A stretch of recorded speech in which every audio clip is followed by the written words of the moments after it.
주일마다 그런 생각이 듭니다. 분주한 인생을 사는데 주일에 오시면 조금 더 생각할 수 있는 시간, 묵상할 수 있는 시간, 삶을 돌아볼 수 있는 시간, 하나님의 말씀 앞에 나의 삶을 비추어 볼 수 있는 시간, 그런 시간 되면 참 좋겠다. 남의 종교 얘기해서 그렇지만 남의 종교는 조용한 것 참 강조하더군요. 고요함. 그래, 우리도 참 필요한 것 같아요. 삶을 살기에 너무 바빠서 사실은 말씀도 깊이 묵상할 여유가 별로 없고요. 생각도 좀 더 깊이 해보면 좋을 텐데 삶의 쳇바퀴가 너무 빨리 돌아서요. 생각할 여유 없이 자식을 만나고 가정을 돌아보고 사업에 매진하게 되는 것 같아요. 바쁜 가정 일임에도 불구하고 분주한 사업임에도 불구하고 북적대는 가정임에도 불구하고 조금 더 생각할 수 있는 시간을 좀 가지면 좋을 것 같다. 그런 생각이 듭니다. 제가 늙은 거죠? 그런데 오늘 찬송을 첫 번째 찬송을 부르는데 여러분 잘 모르셨죠? 거의 안 부르셨죠? 거의 못 부르셨죠? 그래요. 저도 잘 모르는 찬송이었어요. 그런데 이렇게 가사를 생각하게 됐어요. 그게 또 좋더라고요. 찬송을 하는 것도 좋지만 가사를 보는 것도 참 좋더라고요. 내 삶을 노래로 만들어 주신 주님, 내 영이 노래하게 하신 주님, 나의 노래를, 나의 삶을 질그릇에 담으셔서 다른 사람들이 그곳에 손을 내밀게 하라고. 참 멋진 가사잖아요. 하나님의 크신 사랑을 내 삶 속에 담아 그 삶이 질그릇 속에 담겨서 누군가 사랑이 필요할 때 그 질그릇으로 손을 내밀게 해달라는 그런 가사예요. 참 좋잖아요. 전 찬양을 몰라도 괜찮아요. 못 부르면 어때요? 또 요즘 젊은 사람이 부르는 곡전 얼마나 어려운지 도대체 박자를 못 따라가겠네. 그럼에도 어때요? 가사를 생각하고 있으면 마음이 고요해지는데요. 오늘 62편이 그렇게 말했죠. 내 영혼이 잠잠히 여호와를 바라며 나의 구원이 그에게서 오는도다. 이런 거 참 좋은 일이에요. 주일마다 우리 마음을 잘 가라앉히는 그런 은혜로운 예배가 되기를 주의 이름으로 축복합니다. 기도하겠습니다. 하나님 아버지, 주님의 거룩한 날에 주의 백성들이 주의 전에 모였습니다. 주의 이름으로 모였사오니 주의 이름만 부르게 하여 주시고 주의 이름을 부를 때 주의 은혜가 쏟아지게 하여 주셔서 주님 없이 사는 삶 되지 않도록 오늘 이 한 시간만이라도 견고하게 주의 이름 부르는 믿음 위에 세워질 수 있도록 축복하여 주시옵소서. 진짜 믿음을 가진 성도들의 삶이 어떤 삶인지 말씀을 통해서 깨닫게 하여 주셔서 진정한 믿음을 가지고 남을 살리고 나를 살리고 하나님을 기쁘시게 하는 그런 멋진 인생이 되도록 축복하여 주시옵소서. 오늘도 말씀을 들을 때 우리의 귀도 열어주시고 마음 문도 열어주시고 주님을 볼 수 있는 영의 눈이 활짝 열려 주의 은혜로운 보좌에 담겨진 주의 축복을 누릴 수 있도록 도와주시옵소서. 우리 주님 예수 그리스도 이름으로 기도드리옵나이다. 아멘. 오늘 말씀 우리 누가복음 17장 한번 읽겠습니다. 17장 3절부터 6절까지 말씀을 우리 읽도록 하겠습니다. 지난주 3절 앞부분까지 읽었으니까 오늘 뒷부분 읽는데요, 그래도 그냥 3절부터 읽도록 하겠습니다. 시작. 너희는 스스로 조심하라. 만일 내 형제가 죄를 범하거든 경고하고 회개하거든 용서하라. 만일 하루에 7번이라도 내게 죄를 짓고 7번 내게 돌아와 내가 회개하노라 하거든 너는 용서하라 하시더라. 사도들이 주께 여짜오되 우리에게 믿음을 더하소서 하니 주께서 이르시되 너희에게 겨자씨 하나일 만한 믿음이 있었더라면 이 뽕나무더러 뿌리가 뽑혀 바다에 심기어라 하였을 것이요 그것이 너희에게 순종하였으리라. 아멘. 우리는 믿음 얘기를 합니다. 믿음이 없이는 하나님 아버지를 기쁘시게 못한다 그랬으니까 우리에게 끊임없이 강조되어야 할 것이 있다면 믿음일 것입니다. 그래서 계속해서 믿음에 대한 말씀을 묵상하죠. 그런데 오늘 이야기는 믿음을 가진 성도들에게, 아니 믿음을 가지고 있는 우리들에게 필요한 것이 있다고 말합니다. 그것이 뭐냐 하면 믿음이 더 커지는 것입니다. 믿음을 여러분이 가지고 계십니다. 저도 믿음을 가지고 태어나기조차 했습니다. 그럼에도 불구하고 오늘 사도들이, 여러분 사도들은 믿음의 무리들 중에 가장 우두머리들이었습니다. 믿는 무리 군중 정도가 아니라 주님과 가장 가까이 있었던 12 사도들이었습니다. 그들이 주님께 뭐라고 그러냐면 우리에게 믿음을 더해 주십시오 그러는 거예요. 여러분과 제가 믿음을 갖고 있어요. 수십 년 동안 믿음을 키워왔어요.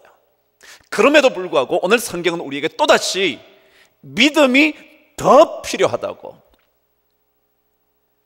왠 줄 아세요? 용서라는 것 때문에 그렇습니다. 여러분에게 혹시 용서하지 못할 사람이 있으신가요? 와, 정직해서 참 좋네요. 맞아요, 저도 있어요. 용서하지 못할 사람, 용서가 도저히 안 되는 사람, 그 사람만 생각하면 갑자기 분노가 치밀어 오르는 사람, 생각만 해도 몸이 경직되는 사람, 그런 사람 있을 거예요. 잊어버렸다 생각했는데 갑자기 또다시 떠올라 우리를 괴롭히는 사람, 용서하고는 싶은데 그렇게 안 되는 그런 사람 있잖아요. 참 고통스럽죠. 그 사람으로부터 상처를 입은 것만 해도 얼마나 상처가 지워지지 않는데 용서 못하는 것 때문에 더 괴로운 거 있잖아요. 왜요? 그거 있잖아요. 용서 못할 사람은 뒤에서 걸어와도 느껴진다는데 발걸음 소리만 들어도 그 사람이라는 것 대번 아는데 어떻게 하면 좋죠? 여러분 혹시 용서해 보셨나요? 그래요? 해보셨을 거예요. 그런데 또다시 떠올랐나요? 그러셨을 거예요. 진짜 이 용서는 우리 삶에 얼마나 거대한 주제인지 몰라요. 너무너무 고통스러운 주제예요. 그럼에도 불구하고 용서는 위대한 주제예요. 주님께서 우리를 용서하신 것처럼 우리도 용서해야 된다고. 골로새서 3장 13절 말씀대로 주께서 너희를 용서하신 것처럼 너희도 그렇게 하라고. 그래서 이 용서는 주님을 자꾸 닮아가는 거예요. 그래서 이것만 잘해도 믿음의 삶은 참 향기로울 거다, 그런 거죠. 어제 신문을 봤는데요, 엉뚱한 얘기 하나가 신문에 실렸어요. 왜 실렸는지 모르겠어요. 이런 이야기는, 백일장 이야기는 한글날 정도쯤에 나오는 기사여야 되는데 동남아 지역에서 한글로 글을 쓰는 백일장 대회를 했답니다. 근데 그들이 써낸 한국말 이야기를 심사위원들이 읽다가 감동을 받았다네요. 그 중에 하나가 22살 된 대학교 여학생이 쓴 한글 내용이었습니다. 퇴원하고 집에 들어온 동생이 내가 좋아하는 장미꽃 한 송이 들고 와 상을 받은 것 축하한다고 말했다. 나는 울었다. 동생이 나에게 준 그 마음이 포용이라고 생각한다. 어린 동생이 나에게 그 마음을 주면서 나를 구했다. 마음을 열고 다른 사람에게 잘못을 극복하는 기회를 줄 수 있다는 것은 세상에서 가장 예쁜 마음이다, 라는 글이었습니다. 계속 내용은 이런 내용이었답니다. 이 여학생이 중학교 때쯤이었는데 무슨 학교에서 멋진 상을 하나 받았나 봅니다. 그 상을 받아서 집안이 전부 다 즐거워서 그날 파티를 하게 됐다는 겁니다. 뭐 엄청난 파티일지 모르지만 아무튼 조그마한 파티를 열었는데, 열기로 한 그날에 부모님이 계속 아픈 동생만 챙기더라는 겁니다. 자기는 지금 상 받아와서 너무 기분 좋아서 지금 파티를 했는데 어린 동생이 아픈데 그 아픈 동생 때문에 엄마가 계속 그 동생만 살펴보더라는 겁니다. 그래서 이 글을 쓴 학생이 왜 엄마는 동생만 챙겨? 라고 쏘아 붙였던 이야기였습니다. 그런데 그날 밤 동생은 수술실로 옮겨졌고 한 달 동안 의식불명이었답니다. 그 누나가 얼마나 가슴 아팠을까요? 중학생이었겠지만 그 아픈 동생이 수술실에 들어가 한 달 동안 의식을 차리지 못할 정도로 아파서 엄마가 할 수 없이 신경 쓸 수밖에 없는데 자기는 자기 기쁘다고 동생에게 챙겨주는 것 원망하고 있었다는 그 죄책감이 너무 크더라는 겁니다. 그런데 퇴원을 했는데 퇴원을 하고 돌아온 그 남동생이 장미꽃을 준비해서 누나에게 주더래. 누나 상 받은 것 축하해. 와, 누가 줘야 되죠?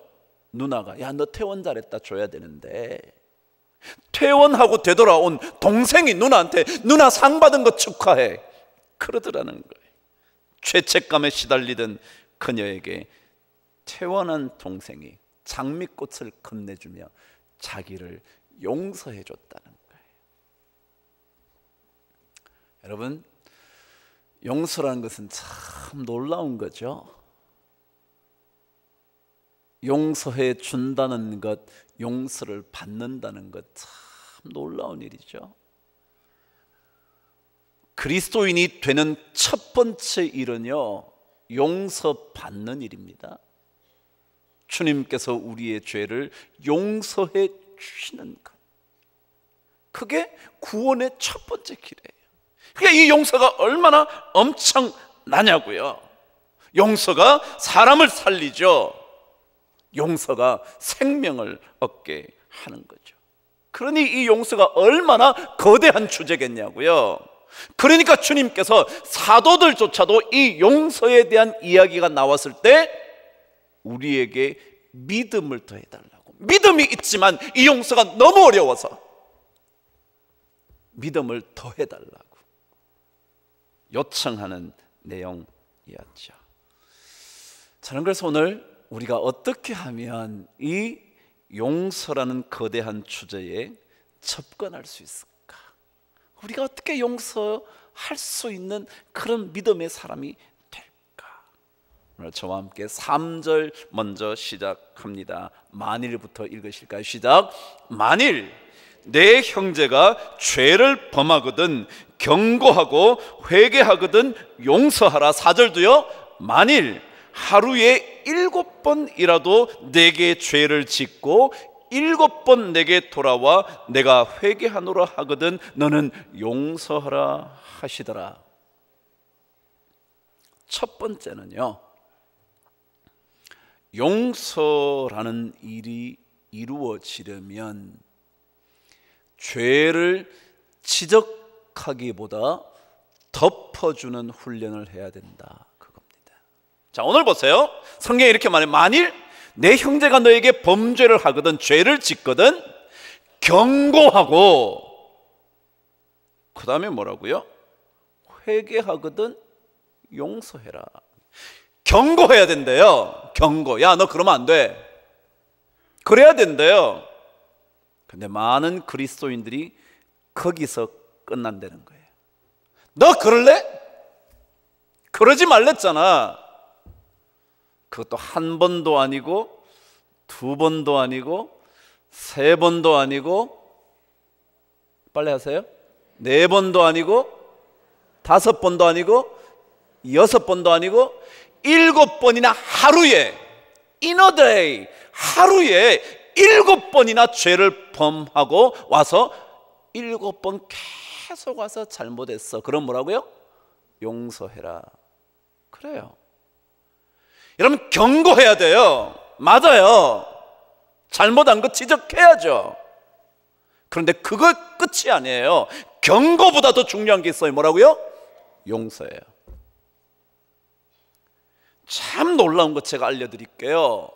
이 경고라는 단어, 헬라어 단어가 어떻게 되어 있냐 하면, 무슨 뜻이냐 하면, 이것은 구체적인 처벌에 대한 가혹한 의미는 담겨져 있지 않다. 잘 들으세요. 경고라는 게 뭐라고요? 구체적으로 처벌해야 돼. 쟤 처벌해. 쟤 잘못했으니까. 너 잘못했으니까 너 야단 맞아야 돼. 라고 처벌을 요구하는 게 아닌 게 뭐라고요? 경고다. 근데 우리는 남이 잘못하면 어떻게 해야 돼요? 지가 꼭 처벌을 해야 돼. 네가 하여간 잘못한 것들 그대로 안 받으면 안 되는 거예요. 그 처벌을 요구하는 거예요. 근데 그거는 여러분 경고가 아니에요. 성경은 그런 경고를 말하지 않아요. 잘못한 것에 대해서 꾸짖을 수 있어요. 근데 처벌받아야 한다고 말하는 것은 아니라는 거예요. 그러니까 그것은 처벌보다 더 중요한 뭐가 있어야 된다고요? 용서가 있어야 된다. 한 번도 아니고 두 번도 아니고 또 경고했어요. 너 그러지 마. 또 그러지 마. 나중에 뭐래요? 내가 한두 번 말했냐? 그거죠. 근데 계속 그러잖아요. 그런데 중요한 것은 7번의 범죄가 문제가 아니라 뭐라고요? 7번 용서해야 되는 게 중요한 거예요. 우리는 7번 범죄한 것에 관심이 많아요. 내가 한두 번 말한 게 아니야. 넌 틀렸어. 내가 서너 번 말한 게 아니야. 대여섯 번 말한 게 아니야. 우리 거기에 자꾸 포커스가 가죠. 제가 뭐라 그랬어요? 용서는 어디서부터 시작된다고요? 경고하는 것, 그것보다 덮어주는 것에 있다. 우리는 나도 모르게 경고하다가 그 경고에 빠져버려. 내가 한두 번 말한 게 아니니까, 너무 화가 나니까. 근데 여러분, 성경은 그게 포커스가 아니에요. 경고하는 게 포커스가 아니에요. 경고하래요. 누가 안 하래요? 하래잖아요. 하래요. 하는데요, 그것의 포커스가 아니라고요. 더더욱이 가혹한 처벌을 의미하는 게 아니에요. 용서하는 게 중요해요. 남의 얘기 해봐야 뭐 하겠어요? 그렇지만 한번 읽어볼 테니까 들어보시죠. 톨스토이가 그런 얘기 했다네요. 그대에게 잘못을 저지른 사람이 있거든 그가 누구이든 그것을 잊어버리고 용서하라. 그때 그대는 용서하는 일의 행복을 알게 될 것이다. 우리에게는 남을 책망할 권리는 없다. 와, 성경보다 더하네요. 성경 그래도 책망을 하려는데, 그러나 여러분, 책망하는 것보다 더 중요한 건 뭐라고요? 덮어주는 거예요. 용서해 주는 거예요. 경고가 먼저 있었지만 그러나 그 경고로 끝이 나지 않아요.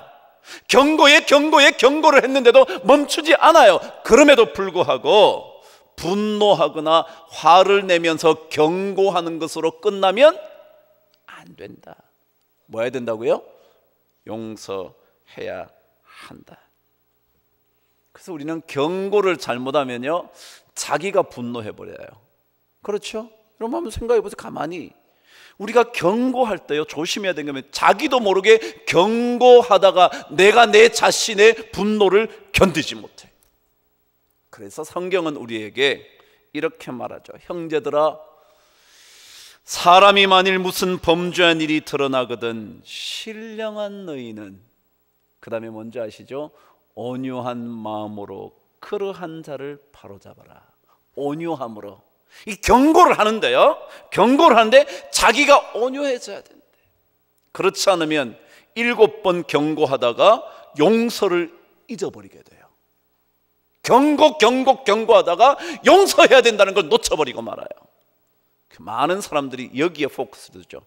황 목사 경고하는 사람 아니라고. 그래요, 저는 경고 잘 못해요. 그러나 여러분, 성경은 경고를 하지만 경고의 경고를 거듭하더라도 그것 뒤에 있어야 하는 것은 용서예요. 누구 말대로 7전 8기라고. 그게 뭐예요? 7번 넘어지는 게 중요하지 않아요? 뭐예요? 8번 일어서는 게 중요해요. 여러분, 7전 뒤집어질 전자인데요, 수레가 뒤집어지는 거예요. 7전 7번 뒤집어져도 또다시 일어나는 거예요. 그게 중요해요. 그걸 경고하세요. 여러분 자식을 마음대로 경고하세요. 여러분 남편을, 여러분 자식을, 부인을 마음껏 경고하세요. 그러나 여러분 잊지 마십시오. 경고로 끝나면 안 됩니다. 용서로 끝을 내셔야 합니다. 두 번째는요, 가장 어쩌면 중요한 것 성경은 가르쳐 줍니다. 다시 한번 4절을 저와 함께 읽겠습니다. 시작. 만일 하루에 7번이라도 내게 죄를 짓고 7번 내게 돌아와 내가 회개하노라 하거든 너는 용서하라 하시더라. 여러분이 이거를 어떻게 읽으셨어요? 저는 이 말씀을 읽는데 어떤 생각이 번뜩 드냐면, 용서는 그 누군가의 연약함을 인정할 때 가능한 거구나. 왜요? 몇 번 범죄했대요? 7번이요. 제가 조금 전에 말씀드렸는데 그것도 하루에 7번이요.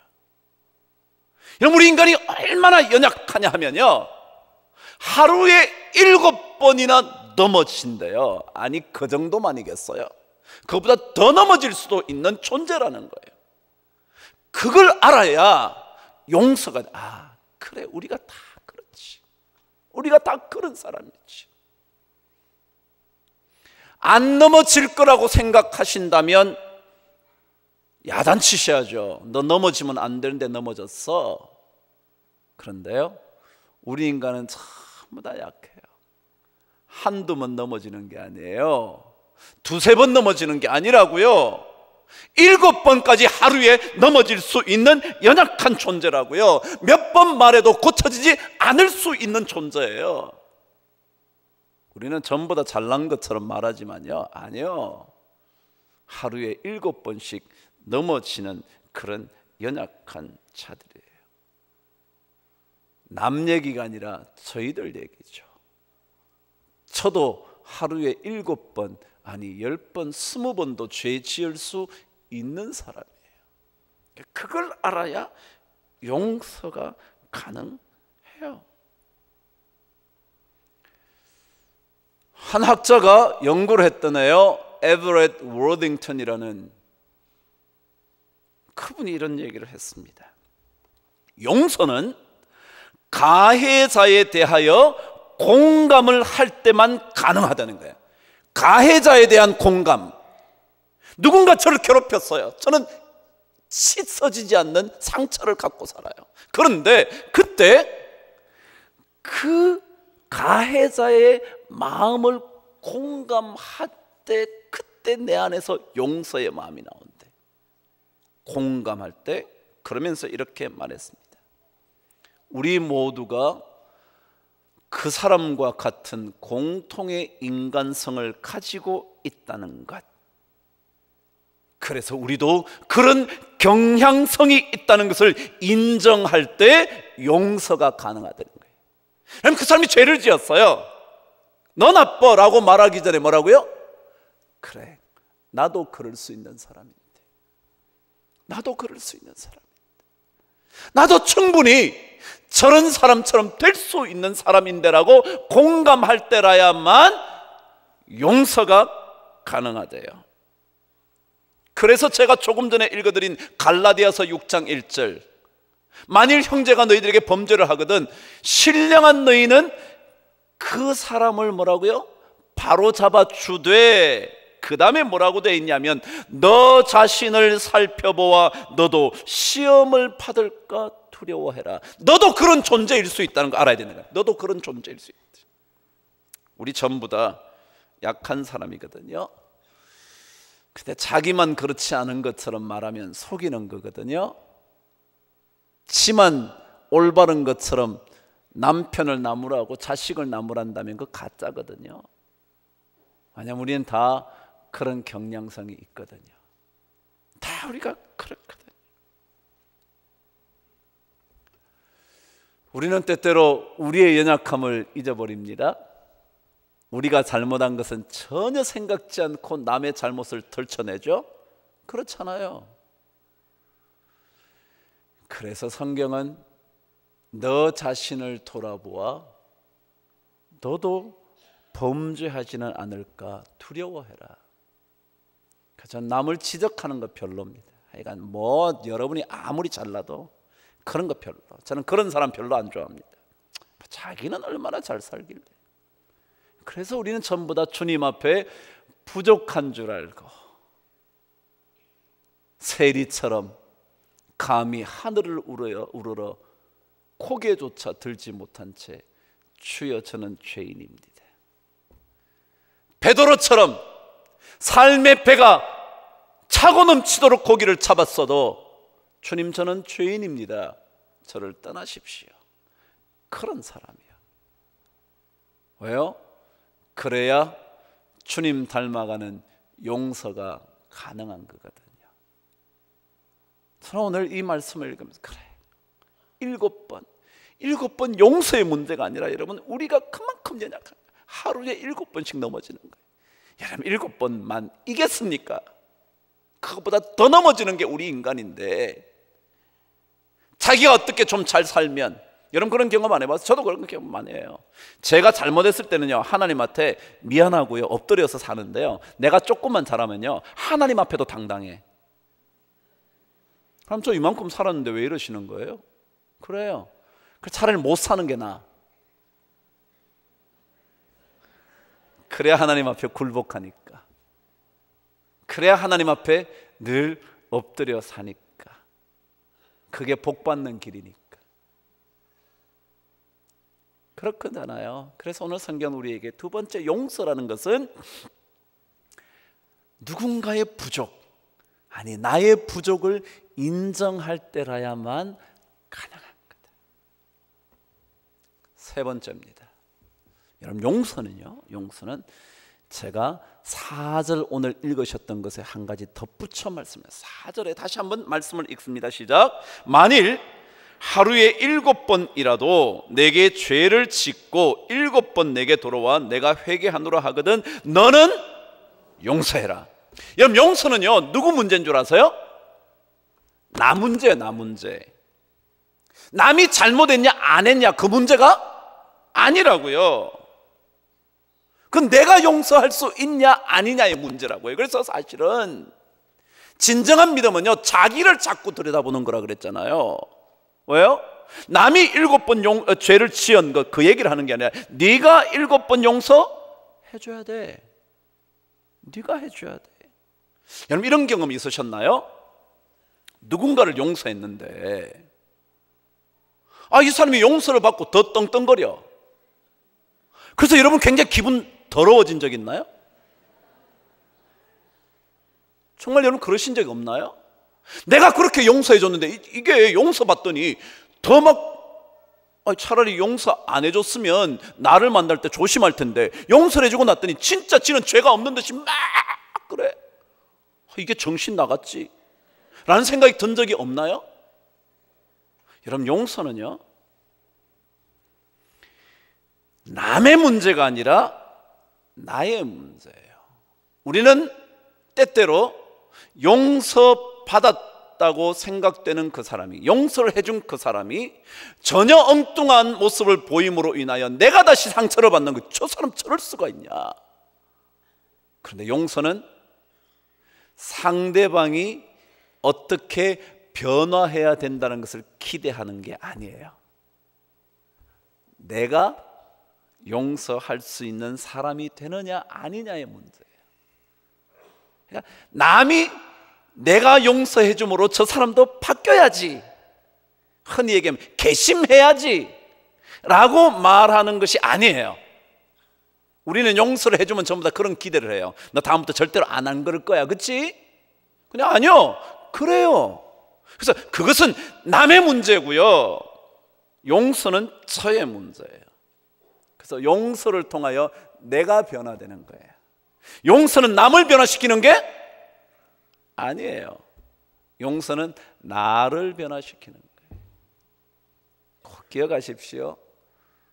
용서해 줬는데 너 이럴래? 라고 얘기하면 내가 변하지 않은 거예요.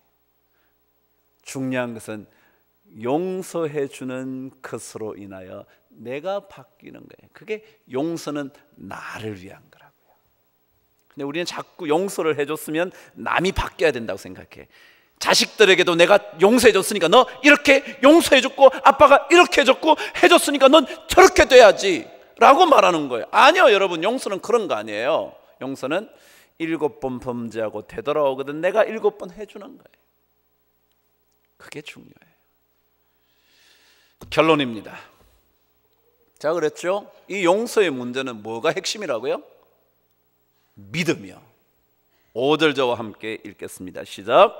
사도들이 주께 여짜오되 우리에게 믿음을 더하여 주시옵소서.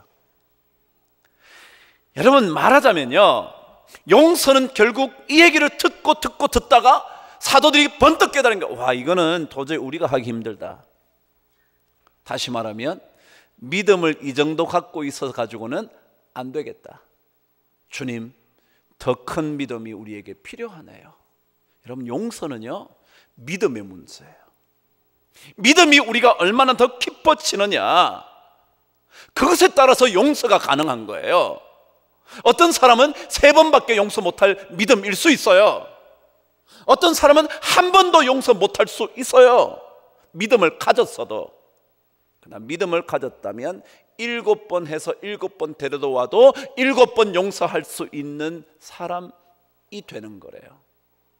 그래서 믿음은 용서의 가장 중요한 핵심이에요. 사도들은 깨달았던 거죠. 이 용서의 문제가 믿음이 강해지지 않고는 해결할 수 없는 문제라는 것을 알게 된 거죠. 깨닫게 된 거죠. 자기 삶을 딱 생각해보면, 그렇지, 내 안에 믿음 없이니까 안 되지. 다른 것으로는 설명할 수가 없죠. 제가 조금 전에 얘기했던 한 학자 에버렛 워딩턴이라는 사람이 그런 얘기를 했어요. 용서에 관하여 연구를 쭉 해보니까, 이 사람 사회학자인데 연구를 해보니까 종교적인 신념, 다시 말 믿음을 가진 사람들이 훨씬 더 공감을 잘할 뿐만 아니라 용서를 잘한다는 거예요. 종교적인 신념, 믿음을 가진 사람들이 훨씬 용서를 잘하는데 뭐가 있어야 된다고요? 믿음이 있어야 되네. 믿음이 있는 사람이 더 잘한다는 거예요. 여러분, 형들을 용서하는 요셉의 이야기 아시겠죠? 그럼 그 얘기를 계속 읽어보니까요, 용서할 수 있는 근거 하나도 없어요. 뭐 어떻게 해야 된다, 뭐 그런 얘기 하나도 없어요. 여러분, 요셉이 받았던 상처가 얼마나 컸을까 생각이 나세요? 어느 정도 컸을 것 같아요? 많이 컸지. 얼마나 컸냐면요, 성경은 이렇게 기록을 해요. 창세기 42장에 보면 그들이 서로 말하되, 그들이 형들이에요. 형들이 서로 말하되 우리가 아우의 일로 말미암아 범죄하였도다. 요셉의 일로 말미암아 범죄하였도다. 이미 이때는 요셉을 벌써 만났을 때예요. 그리고 뭐라 하냐면 그가 요셉이 우리에게, 형들에게 액을 할 때에 살려달라고, 형 좀 살려달라고. 여러분, 액을 할 때에 그 마음의 괴로움을 보고도 듣지 아니하였다. 얼마나 괴로웠냐면 요셉이요, 막 살려달라, 형들 제발 살려달라. 여러분, 그 어린 아이에게 상처가 얼마나 컸겠냐고요, 여러분. 근데 그 상처에 대하여 성경은 말하지 않아요. 뭐만 말하는 줄 알아요? 요셉의 이야기의 핵심은 전부 다 이거예요. 하나님이 여기 보낸 것, 나를 판 것, 이곳으로 오게 된 것 전부 다 뭐예요? 하나님. 뭐예요? 믿음이라는 믿음. 다른 걸로 해결 안 돼요, 여러분. 상처로 말하면요, 씻어질 수가 없어. 어떻게 그 어린아이에게 그런 상처가 생겼는데 안 씻어지겠냐고요. 여러분, 대부분 어른이 돼가지고요, 이상한 행동을 보이는 사람들은 전부 다 살펴보면 어릴 때 상처받은 사람이래. 안 보셨나요, 여러분? 드라마 한번 보세요. 어릴 때 상처받은 거예요. 전부 다 어른들 다 나온대. 그러니까 결혼할 거면 어릴 때를 살펴봐야지 지금 살펴보면 안 돼. 지금 사진 가지고는 안 돼. 어릴 때 사진이어야 돼. 그래요. 그만큼 상처가 컸다 그거예요. 근데 예수 믿는 사람들은요, 그 어릴 때부터 받았던 상처가 예수 믿는 믿음으로 말미암아 뭐예요? 사라지는 거예요. 그게 예수 믿는 거예요. 그러니까 예수 믿어놓고도 막 나 어릴 때 상처가 다 폭발한다. 안 되는 거예요. 하나님께서 나를 이곳에 먼저 보내셔서 우리 모든 가족들 살리려고 그랬다. 이게 믿음이에요, 믿음. 다윗의 얘기도 마찬가지 아니었어요? 그가 고통을 받을 때, 남의 비난을 받을 때도, 야, 놔둬라야, 하나님이 시킨 일인데, 하나님이 저 사람으로 하여금 나를 저주하게 만드는 건데 놔둬라. 그리고 계속 하나님만 찾잖아요. 하나님, 저 사람 좀 물리쳐 주세요. 그 사람한테 가서 그런 게 아니고요, 자기가 물리치거나 뭐 죽이거나 뭐 그런 게 아니고 자기는 하나님께만. 이게 믿음이에요, 믿음. 그래서 여러분, 용서 못할 때요, 다윗을 닮아 시편이나 좀 쓰시죠. 시편이 뭐예요? 찬송하는 거죠. 찬송하는 거예요. 이게 믿음이거든요. 말씀을 맺을게요.